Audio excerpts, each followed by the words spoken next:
প্রস্থ প্রস্থচ্ছেদ এর ক্ষেত্রফল। প্রস্থচ্ছেদের ক্ষেত্রফল, তাহলে আমরা প্রস্থচ্ছেদের ক্ষেত্রফল প্রস্থচ্ছেদকে এ জানি, এ ইজিক্যাল টু কি পাই আর স্কয়ার।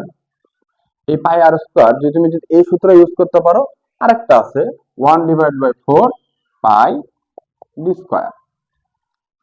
যখন তোমাকে ব্যাস বলবে ডি ইউজ করবা, যখন তোমাকে ব্যাসার্ধ বলবে আর ইউজ করবা। বা ব্যাস দেওয়া আছে, তুমি এখান থেকে d/2 করে এই মানটা বের করে এই মানে আর এর মানে তুমি বসাইতে পারো। ঠিক আছে, আচ্ছা এটা গেল তোমার কি প্রস্থচ্ছেদের ক্ষেত্রফল। মাথায় রাখো এটা কিন্তু প্রস্থচ্ছেদের ক্ষেত্রফল গেল। 2 নাম্বার আমি বলছি, ধরো প্রস্থচ্ছেদের ক্ষেত্রফল গেল, এখন আয়তন আছে না, আয়তন, যেমন ধরো সিলিন্ডারের আয়তন কি দিবে, সিলিন্ডার, সিলিন্ডার এর আয়তন, সিলিন্ডারের আয়তন। দেখো একটু ট্রিক্স একটু বোঝো যে সিলিন্ডারের আয়তনের ক্ষেত্রে সিলিন্ডারের একটা কি আছে, হাইট আছে। এখানে যা আছে প্রস্থচ্ছেদে যা আছে তাই সিলিন্ডারের ক্ষেত্রে কিন্তু একটা হাইট আছে, শুধু হাইট এইচ বসাই দিবা, আর কোনো কাজ নাই। দেখো তাহলে ভি এর আয়তনের জন্য ভি নিলাম, তারপরে কি আছে পাই আছে, আর স্কয়ার আছে, সিলিন্ডারের হাইট আছে, হাইটের জন্য এইচ বসাই দিলাম।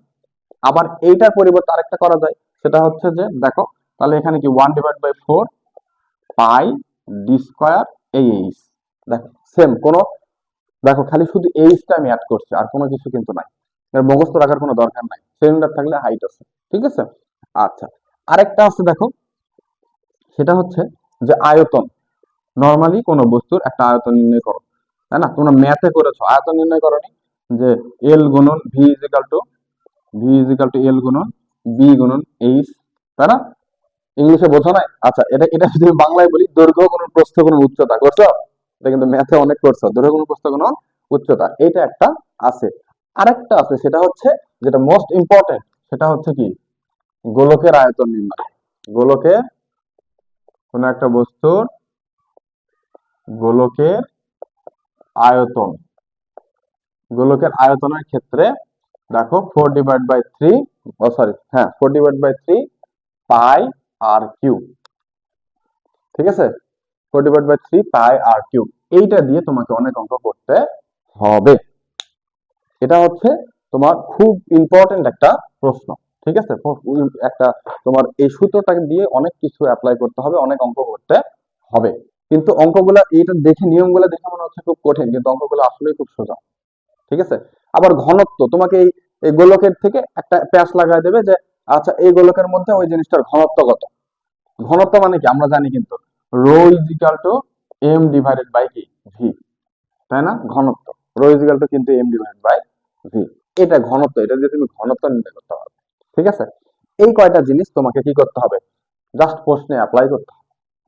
ঠিক আছে, আচ্ছা এখন লাস্ট টপিক, যেটা তোমরা অনেকে ভয় পাও বা অনেকে বলে এত বড় অঙ্ক আমি দেব না, এত বড় অঙ্ক আমি দিতে পারবো না, এই জন্য এক কথা স্কিপ, তাই না? আচ্ছা এখন দেখো এই স্কিপটা করার আগে তোমাকে মাথায় রাখতে হবে আমাকে কি নিয়ে কাজ করতে বলছে বা ঘ নাম্বারে কি আসে। ঠিক আছে, এটা আমাকে আগে জানতে হবে ঘ নাম্বারে কি আসে। তাহলে ঘ নাম্বারে আমার কি আসতে পারে, বেশিরভাগ দেখবা প্রত্যেকটা বোর্ড কোশ্চেন দেখবা, প্রত্যেকটা বোর্ড কোশ্চেন গিয়ে দেখবা যে আপেক্ষিক ত্রুটি লেখা আছে। লাস্টে কি বলেছে যে এরকম দেখবা আপেক্ষিক আপেক্ষিক ত্রুটি। আপেক্ষিক ত্রুটি ইজিক্যালটা আমরা কি লিখতে পারি, চূড়ান্ত চূড়ান্ত ত্রুটি ডিভাইডেড বাই পরিমাপকৃত মান, পরিমাপকৃত মান।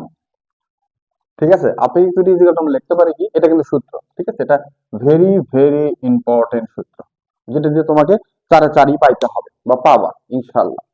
দেখো আপেক্ষিক ত্রুটি ইজিক্যালটা আমরা লিখতে পারি চূড়ান্ত ত্রুটি আর হচ্ছে পরিমাণকৃত মান। ঠিক আছে, এখন এই যে আপেক্ষিক ত্রুটি আর চূড়ান্ত ত্রুটি, এই জিনিসগুলো আমাকে বের করতে হবে। চূড়ান্ত ত্রুটি পরিমাণকৃত মান এই জিনিসগুলো আমাকে কি করতে হবে, বের করতে হবে। তাহলে সেক্ষেত্রে আমি একটা অঙ্ক করাই দেবো, এখনই একটা অঙ্ক করাই দেবো। দেখো তোমাদের বইয়ের অঙ্কটাই করাই দিচ্ছি, আপেক্ষিক ত্রুটি চূড়ান্ত ত্রুটি। তাহলে যদি আমাকে বলা হয় এই এর সামনে যদি কি দেয়, শতকরা দেয়, শতকরা আপেক্ষিক ত্রুটি। শতকরা দিলে এখানে জাস্ট কি করে দিবা, গুণন 100%। যখনই দেখবা শতকরা তখনই 100, ঠিক আছে? আর তাছাড়া যা তাই আছে। ওকে, আমরা এই সূত্র দিয়ে এখন একটা অঙ্ক করলে আমরা বুঝতে পারবো, ঠিক আছে? আমরা লাস্ট একটা অঙ্কে চলে যাই, যে এই, কারণ ঘ নম্বর অঙ্কগুলো তোমাদের একটু ফেস করতে হয়। দেখো এই অঙ্কটা নিয়ে আমরা একটু আলোচনা করব। এখন দেখো, যদি আমাকে বলা হয় যে তোমাদের বইয়ে দেখো লাস্ট পেজে, সবাই একটু বইটা নিয়ে দেখো, ঠিক আছে? দেখো সর্ব লাস্ট পেজে 28 পেজে, 28 পেজে এই যে দেখো যে একটা প্রশ্ন আছে রুলার দিয়ে। হ্যাঁ, তুমি একটা রুলার নিয়েছো। রুলার মানে কি বলো? রুলার মানে পেন্সিল না স্কেল? বলো। রুল, রুল মানে তো পেন্সিল না? না, এটা রুলার মানে স্কেল, ঠিক আছে? এন্ড দেখো আপেক্ষিক ত্রুটি। এখন এই যে আপেক্ষিক ত্রুটিটাই কিন্তু এখানে বলছে। দেখো বলা আছে তুমি একটি বাক্স এমন একটি রুলার দিয়ে মেপেছো যেখানে, সবাই একটু বই নিয়ে দেখো, মেপেছো শুধু সেন্টিমিটারে দাগ দেওয়া। তুমি বাক্সটির দৈর্ঘ্য প্রস্থ উচ্চতা হিসেব করে পেয়েছো 10 সেন্টিমিটার, 5 সেন্টিমিটার, 4 সেন্টিমিটার। তোমার মাপে কত শতাংশ ত্রুটি আছে? লাস্টের দিকে একটু ফলো করো। বলেছে কত শতাংশ ত্রুটি আছে। দেখো এখানে বলেছে কিন্তু কত শতাংশ ত্রুটি আছে। তাহলে এখানে কত শতাংশ ত্রুটি মানে, শতাংশ মানে কি 100%, আর ত্রুটি মানে কি আপেক্ষিক ত্রুটি, ঠিক আছে? এইটা তোমাকে আগে বুঝে নিতে হবে। আপেক্ষিক ত্রুটি, ত্রুটি দেওয়া থাকলে আপেক্ষিক ত্রুটি, আর শতাংশ দেওয়া থাকলে 100%। তার মানে শতকরায় ত্রুটি তোমাকে বের করতে বলেছে।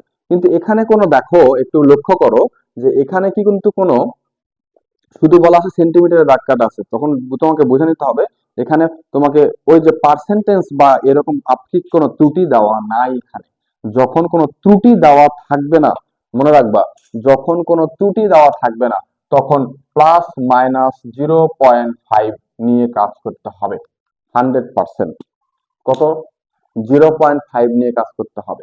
কখনো কখনো তোমাকে ত্রুটি দেওয়া থাকবে, বলা থাকবে 5% ত্রুটিতে, বলা থাকবে 10% ত্রুটিতে, তখন তুমি ত্রুটি নিয়ে কাজ করবা, ঠিক আছে? কিন্তু 5% ত্রুটি মানে বুঝতেছই যে কত, তাই না? আবার 10% ত্রুটি মানে বুঝতেছই, কিন্তু যখন কোনো ত্রুটি দেওয়া থাকবে না তখন তুমি কি করবা? তখন তোমাকে অবশ্যই কি করতে হবে, এই 0.5 ধরে করতে হবে, ঠিক আছে? এই জন্য তোমাকে আমি এটা করে দিচ্ছি। দেখো যে 0.5 ধরে আমরা যদি করি, আর তার আগের পেজে দেখো 27 নম্বর পেজে দেখো আপেক্ষিক ত্রুটি ধরে করা আছে। দেখবা যে কত দেওয়া আছে, 10% ত্রুটি ধরে করা আছে, 10%। দেখো 27 নম্বর ধরা যাক বড় একটি একটা বইয়ের দৈর্ঘ্য এরকম কত দিয়ে করা আছে, 10%।